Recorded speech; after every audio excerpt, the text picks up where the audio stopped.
గురవే సర్వలోకానాం విసజే భవరోగిణాం నిదయే సర్వ విద్యానాం దక్షిణామూర్తయే నమః.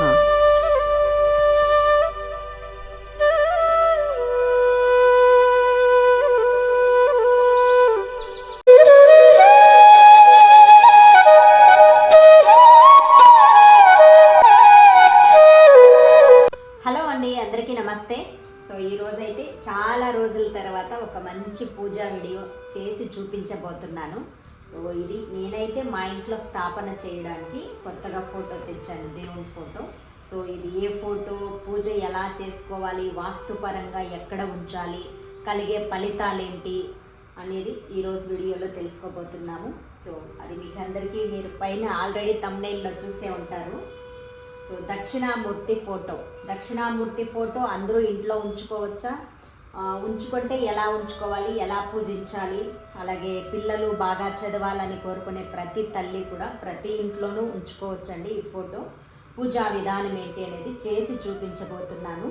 సో ఇది జస్ట్ పూజ కోసమే కాదు, నేను మా ఇంట్లో స్థాపన చేయడానికి తెచ్చుకున్నాను. సో ఎవరైనా కూడా మనకి లైఫ్లో గురుబలం పెరగాలన్నా, ఒకవేళ మనకి టైం సరిలేకుండా ఉన్నా కూడా మనం ఇంట్లో స్థాపన చేసుకుని ఇన్ని వారాలు అనేది ఒక పూజ, గురువారాలు పూజ చేసుకున్నట్లయితే తప్పకుండా అద్భుతమైన ఫలితాలు అనేది చూస్తాం. సో అంతటి శక్తివంతమైనది, అందుకే నేను కూడా తెప్పించుకున్నాను. ఇంకా ఓపెన్ కూడా చేయలేదు.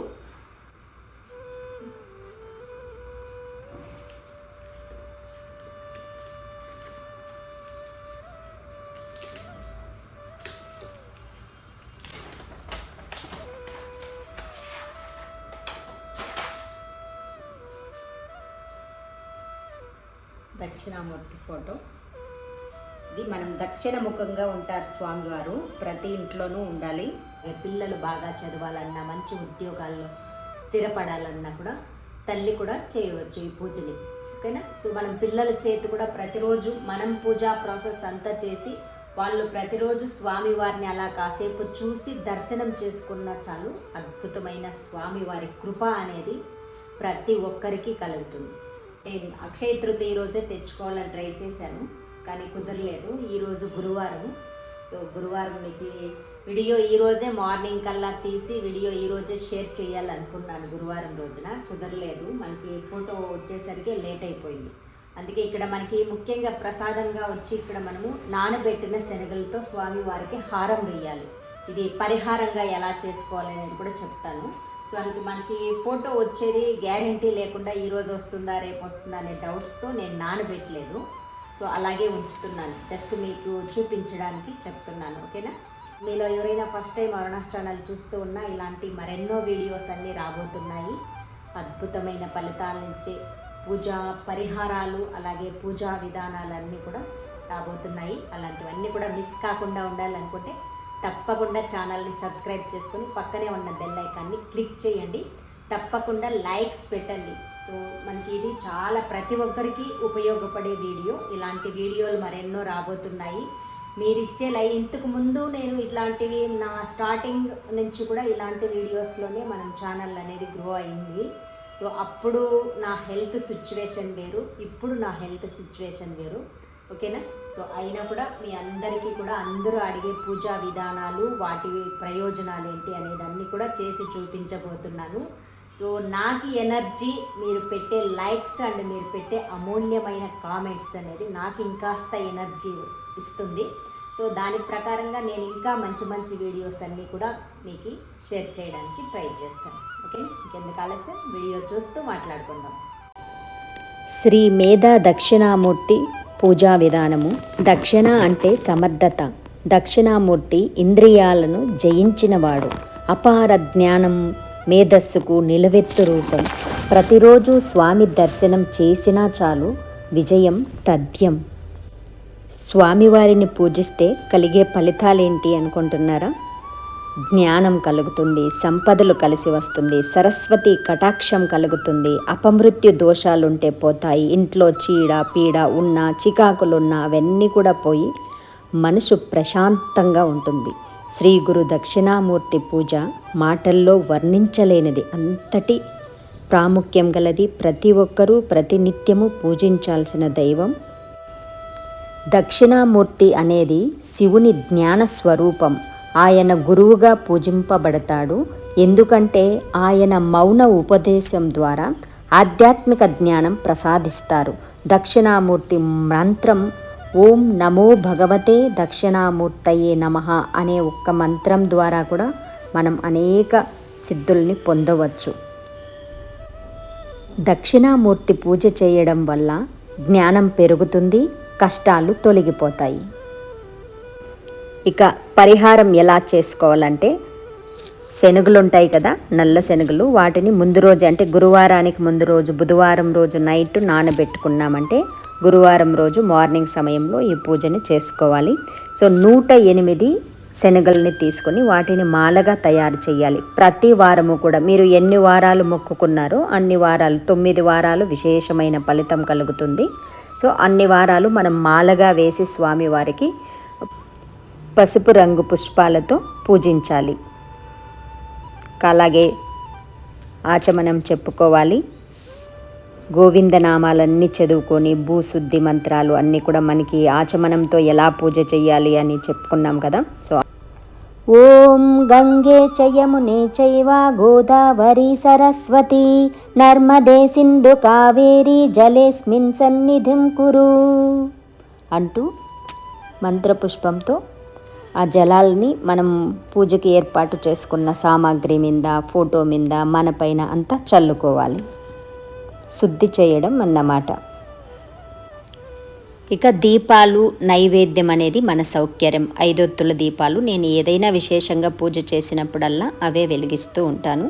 ఇక నార్మల్గా ప్రసాదం ఏదైనా పళ్ళు కానీ లేదంటే తీపి పదార్థాలు ఆల్రెడీ మనం శనగలు నానబెట్టి ఉంచుతాం కదా, అవే కూడా సరిపోతుంది. సో వాటితో మాల చేయడం విశేషంగా చెయ్యాలి. ఓకేనా. మీరు ఒక మొక్కుగా ఏదైనా ఒక జ్ఞాన సిద్ధి కోసం పిల్లలు బాగా చదవాలి, మంచి మార్కులు రావాలి, మంచి ర్యాంకు రావాలి, మంచి ఉద్యోగాలు రావాలి అని కూడా మనం ధర్మపరమైన ఎలాంటి కోరికలైనా కోరుకోవచ్చు. ఇక్కడ మనకి స్తోత్ర పారాయణ అనేది ఈ పూజలో చాలా చాలా ఇంపార్టెంట్. మనకి గూగుల్లో కానీ యూట్యూబ్లో కానీ చాలా ఎలా చదవాలి అనేది కూడా విశేషంగా చెప్తూ ఉంటారు. అలాంటి వాటిని నోట్ చేసుకొని బాగా ప్రాక్టీస్ చేసి కనకధార స్తోత్రం ఎలా మనం ప్రాక్టీస్ చేస్తామో అలా ప్రాక్టీస్ చేసి ప్రతిరోజు కూడా పిల్లలు అస్సలు చెప్పిన మాట వినడం లేదు అని పిల్లల వల్ల ఎక్కువ స్ట్రగుల్ అవుతున్న ప్రతి తల్లి తండ్రి కూడా గురువు దక్షిణామూర్తిని పూజించండి. ఇంట్లో తప్పకుండా ఫోటో ఉంచుకోండి, శనగలతో హారం వేయండి నానబెట్టి. తప్పకుండా మీ పిల్లలు మీ మాట వింటారు. మీకు నచ్చినట్లు వాళ్ళు ఆ దైవమే మనకి సపోర్ట్ చేస్తుందన్నమాట. దీంట్లో సందేహమే లేదు. అలాగే ఎల్లో కలర్ పుష్పాలు కానీ ఎల్లో కలర్ అక్షతలతో కానీ ఓం నమో భగవతే దక్షిణామూర్తయే నమః, ఓం శ్రీ నమో భగవతే దక్షిణామూర్తయే నమః అనే మంత్రాన్ని జపం చేస్తూ అక్షతలతో ఎల్లో కలర్ అక్షతలతో కానీ పుష్పాలతో కానీ విశేషంగా అర్చన చేసుకోండి. ఇవన్నీ చేయబోయే ముందు పసుపు గణపతిని ప్రత్యేకంగా ఖచ్చితంగా చేసి ఉంచాలి. ఫస్ట్ వినాయకుని పూజ తర్వాతే మనం ఏ పూజ అయినా చేస్తేనే మనకి ఫలితం అనేది ఉంటుంది. ఇక విగ్రహం ఉన్నట్లయితే పూజా మందిరంలో చేస్తే అయితే అక్కడ విగ్రహం ఉంటుంది, అక్కడ అవసరం లేదు. ఇక వేరు చోట చేసినప్పుడు ఖచ్చితంగా అక్కడ పసుపు గణపతిని ఉంచాలి. అలాగే పసుపు గణపతికి పై భాగంలో కుంకుమ బొట్టు పెడితేనే గణపతి లెక్క అవుతుంది. ఫ్రంట్ భాగంలో అయితే మనకి అమ్మవారి లెక్కలోకి వస్తుంది. శుక్లాంబరధరం విష్ణుం శశివర్ణం చతుర్భుజం ప్రసన్నవదనం ధ్యాయేత్ సర్వ విఘ్నోపశాంతయే అగజానన పద్మార్కం గజానన మహర్నిశం అనేకదంతం భక్తానాం ఏకదంతముపాస్మహే. గురు బ్రహ్మ గురు విష్ణు గురుదేవో మహేశ్వరః గురు సాక్షాత్ పరబ్రహ్మ తస్మై శ్రీ గురువే నమః. ఇక మీ గోత్రనామాలన్నీ చెప్పుకొని ఏ కోరిక మీద మీరు ఈ పూజ చేస్తున్నారు అనేది మీ కోరికని స్వామివారికి విన్నవించుకోండి భక్తి శ్రద్ధతో. ఇక ఈ ఫోటోని స్వామివారి ఫోటోని బయటే ఉంచాలనేది ఏం లేదు. పూజా మందిరంలో కూడా సాక్షాత్తు శివస్వరూపం స్వామివారు ఉత్తరం గోడకి పూజా మందిరంలో కూడా ఉంచి పూజ చేయవచ్చు. నేను ఇక్కడ ముఖ్య ఉద్దేశంగా ఇటువైపు ఎందుకు ఉంచానంటే పిల్లలైతే హాల్లో ఉంటే ఎప్పుడు చూస్తూ ఉంటారు. అటు ఇటు నడుస్తూ ఉండేటప్పుడంతా కూడా. సో నాన్ వెజ్ వండం కాబట్టి ఇంట్లో పవిత్రంగా ఉంటుంది కాబట్టి హాల్లో ఉంచుతాం. సో మీరు నాన్ వెజ్ వండేలాగా ఉంటే మీరు పూజా మందిరం లోపలే ఉంచండి. పిల్లలు ప్రతిరోజు కూడా స్నానం చేసిన వెంటనే అక్కడ వెళ్ళి స్వామివారిని కాసేపు చూసి ధ్యానం చేసి, మీకు చిన్న మంత్రం చెప్పాను కదా, దాన్ని కూడా ప్రాక్టీస్ చేసి పూజ చేసుకోవచ్చు. అదేంటంటే, గురవే సర్వలోకానాం బిసజే భవరోగిణాం నిదయే సర్వ విద్యానాం దక్షిణామూర్తయే నమః అనే ఈ మంత్రాన్ని శ్లోకాన్ని ప్రతిరోజు కూడా ప్రాక్టీస్ చేసి పిల్లలు ప్రతిరోజు స్వామివారిని చూస్తూ వాళ్ళు మనసులో చెప్పుకున్నా చాలు విశేషమైన ఫలితం అనేది కలుగుతుంది. సో మనం కూడా ఎవరైనా కూడా గురుబలం కావాలని కోరుకునే ప్రతి ఒక్కరూ పూజించుకోండి. చాలా చాలా అద్భుతం అనేది స్వామివారి ఫోటో వచ్చిన తర్వాత ప్రతి ఇంట్లోనూ కలుగుతుంది. ఇక పూజ అంతా కంప్లీట్ అయిన తర్వాత ఆత్మ ప్రదక్షిణ కూడా చేసి స్వామివారికి అక్షతలు వేసి పిల్లల చేత కూడా వేయించి, పిల్లల చేత అయితే సాష్టాంగ ప్రణామం చేయించండి.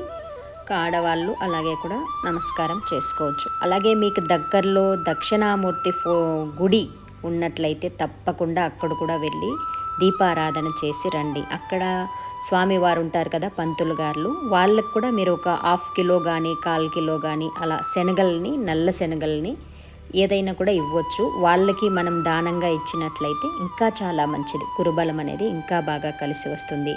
అలాగే మీకు టెంపుల్ దగ్గరలో ఉన్నట్లయితే మీరు అక్కడ ప్రసాదంగా కూడా చేసి ఉడికించిన శనగలను కూడా ప్రసాదంగా కూడా భక్తాదులకి పంచిపెట్టవచ్చు. ఇదైతే పరిహారంగా చేసుకునేది, మనకి గురుబలం బాగా పెరగాలని చేసేది. శనగలకి సంబంధించిన పరిహారం నానబెట్టి స్వామివారి దగ్గర ఉంచండి.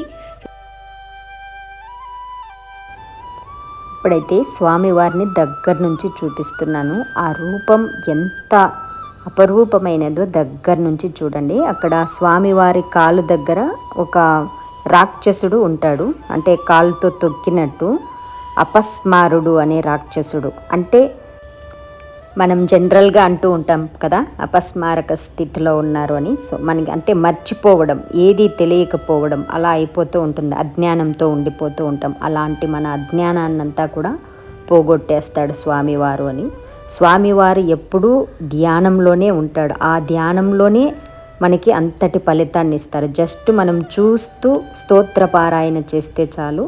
స్వామివారి కృప అనేది అక్కడ చూస్తున్నారు కదా ఫోటోలో, మర్రి వృక్షం కింద స్వామివారు ఎప్పుడు కూడా దక్షిణముఖంగా కూర్చొని ధ్యానంలోనే ఉంటాడు. ఋషులు, యోగులు, సిద్ధులు అంతా కూడా జ్ఞానం కొరకు స్వామివారి చుట్టూ ఎలా ప్రార్థన చేస్తూ ఉన్నారో చూడండి. ఒక అపరూప దృశ్యం లాగా ఉంది కదా స్వామివారిని. ప్రతిరోజు పిల్లలు అలా స్వామివారిని చూస్తూ కాసేపు ఓం నమో భగవతే దక్షిణామూర్తయే నమః అనే ఈ చిన్న మంత్రాన్ని చెప్పుకొని కూడా ధ్యానం అనేది చేసి ఒక 10 నిమిషాలు ప్రతిరోజు కూడా పూజ మనమే కూడా చేసుకోవచ్చు. అంటే గురువారాల్లో చేసి ఫోటోని ఎలా ఉంచాలి, ఎక్కడ ఉంచాలి ఇంట్లో అనేది కూడా ప్రతిరోజు పుష్పాలు వాళ్ళ చేతుల మీదుగా పెట్టించి పూజ మనం నార్మల్గా గురువారాల్లో చేస్తాం, అదే చాలు. ఇక మాకు ఇది ఉత్తరం డోర్ కదా, ఉత్తరం డోరు ఆ గోడలో వేయాలి. ఇంకెక్కడ మనకి ప్లేస్ అనేది సరిగా లేదు, ఈ ఒక్క చోట మాత్రమే ప్లేస్ ఉంది. అది కొంచెం ఉత్తర వాయువ్యం దిశగా వస్తుంది. సో అక్కడ నేను ఫోటోని స్థాపన చేయబోతున్నాను. అంటే పిల్లలు ఇప్పుడు రూమ్లో నుంచి బయట వచ్చినప్పుడు వెళ్ళినప్పుడు మనకు అంతా కూడా ప్రతిరోజు కనిపిస్తూ ఉంటాడు. సో నిద్రలేచి హాల్లోకి రాగానే కూడా స్వామివారు కనిపిస్తారు కదా. పూజ చేసి 48 మినిట్స్ వరకు కూడా కదపకండి ఫోటోని గురువారం రోజు. తర్వాత మీరు ఒక 1 అవర్ 2 అవర్స్ తర్వాత తీసి అలా గోడలో మీరు ముందుగానే అంతా ఏర్పాటు చేసుకొని మనం అక్కడే కూడా దీపారాధన చేసేలాగా కూడా షెల్ఫ్ లాగా తయారు చేసుకొని ఒక్క దీపాన్ని కూడా వెలిగించవచ్చు. సో మనకి అలా సౌకర్యం లేదు, అక్కడంతా పెట్టలేము అనుకున్నప్పుడు నేను నార్మల్గా గురువారాల్లో టేబుల్ పైన ఉంచి బాగా పూజ చేసి తర్వాత ఈ గోడ పైన ఉంచేస్తాను. సో ఇక్కడ చెప్పాను కదా ఆ ప్లేస్లో అలా స్థాపన చేశాను. స్వామివారు ఎంత కలగా ఉన్నారో చూడండి. హలో అందరికీ నమస్తే. సో పిగ్మెంటేషన్కైనా కలర్ ఇంప్రూవ్మెంట్ కావాలనుకున్న, అలాగే పింపుల్స్తో బాధపడే వాళ్ళకైనా సోప్స్, సున్నిపిండి, అలాగే బ్యూటీ ఆయిల్స్, హెయిర్ ఆయిల్స్, సీకాకాయి, షాంపూ మనము హెర్బల్గా తయారు చేసిన షాంపూ అంతా కూడా హెయిర్ ఫాల్ ఎక్కువగా ఉన్న వాళ్ళకి కూడా అద్భుతమైన రిజల్ట్స్ అనేది వస్తున్నాయి. ఇంకా సోప్స్ అంటే వేరే లెవెల్, కలర్ ఇంప్రూవ్మెంట్ అయితే చాలా బాగా వస్తుంది పింపుల్స్కి స్పెషల్గా. కావాలనుకునే వాళ్ళు పక్కనే ఉన్న వాట్సాప్ నెంబర్కి వాట్సాప్ మెసేజ్ పెట్టండి.